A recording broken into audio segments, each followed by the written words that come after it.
tandremo ny fonao. Tamin'ny heriny isika dia nianatra hoe mamela heloka. Fanombako ny tenako a ny manana alahelo aman'olona. Tandremo ny fonao.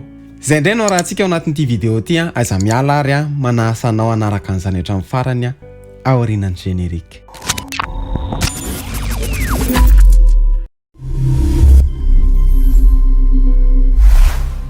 Faly miarabantsika rehetra tonga soa anatin'ity vidéo ity a, ny mpanomponao na rindram-pamonjena Rakotonirina no miaraka aminao a, fiadanan'ny tompo aminao.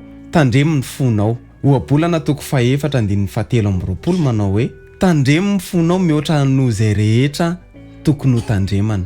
Raha feno lolompo ny fonao, raha feno fahatezerana ny fonao, raha feno fankalana ny fonao, dia feno aretina zany ny fontsika. Hoy ny Baiboly, tezera fa aza manota ary aza atao tratry ny masoandro miletika ny fahatezeranao. Ny Baiboly zany a mamela antsika mihitsy ny hoe tezera. Afaka ny tezitra, iza moa ny olona tsy tezitra zany eto ambonin'ny tany, afaka ny tezitra tsika fa ny Baiboly miteny aiza manota ary zao aiza atao tratry ny masoandro miletika ny fahatezeranao. Fa ny antsika herintaona maninitra mandritry ny 5 taona, mandritry ny 20 taona, tsaroana foana le zavatra nataon'ny olona. Ny tena marina zany dia zao mahazo tezitra, fa rehefa manangona an'le fahatezerana iny tsika dia manao autodestruction amin'ny vatantsika. Manomboka izao zany zasy ianao a mila manary fako. Isaky n'inona moa isika manary fako ao an-trano? Isaky ny hariva na isaky ny maraina. Ka manomboka androany a dia mila manary fako isika. Inona avy ny zavatra rehetra nataon'olona taminao, ny ratra, ny vavaratsy, ny alahelo, ny zavatra be dia be nataon'olona taminao, ny fanaratsiana, arivo zany ao am-ponao. Ndao ho aritsika ny fako rehetra ao am-pontsika. Aiza andrasana tapabolana, za andrasana 5 taona voariana, fa ny fontsika automatika manangona io.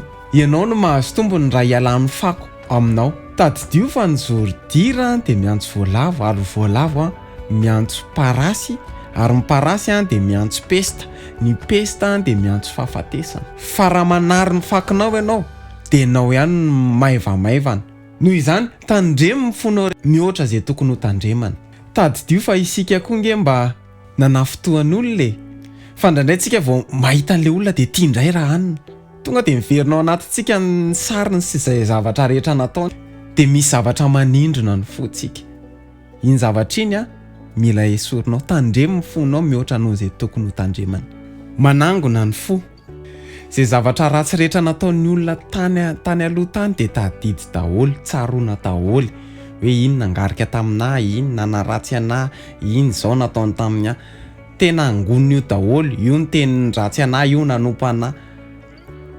Fa aoka tsy izany ny ataonao, tsy izany ny angoninao amponinao. Mila manary fako isan'andro isika, fa rehefa manary ny fakontsika isika izay manavesatra antsika ao am-pontsika dia tsika ihany no mahazo tombony. Fa rehefa tsy manary fako isika dia manao autodestruction. Ohatry ny olona anankiray maka antsy izy dia le trano voany lokony iny dia tsontrondrominy amin'ny antsy potehany. Dia ohatr' izany koa ny olona anankiray izay manangona alahelo amin'ny fiainany fa manao autodestruction amin'ny fiainany izy. Noho izany ny fo izy sika automatika manangona.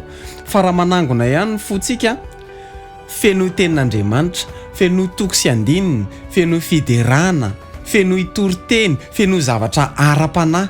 Tenin'Andriamanitra hoe tezera fa aiza manota. Afaka tezitra ianao fa aiza misafoaka. Tsy voatery hitabataba be, fa rehefa tezitra dia alao miala tsy moramora, dia alao maka saina kely.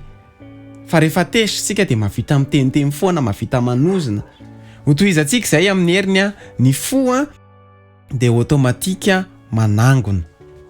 Raha nafinaritra anao ny vidéo dia aza misalasala, milike sy micommente sy mipartage dia manome fotoana antsika amin'ny heriny an'io toy izao indray veloma tompoko.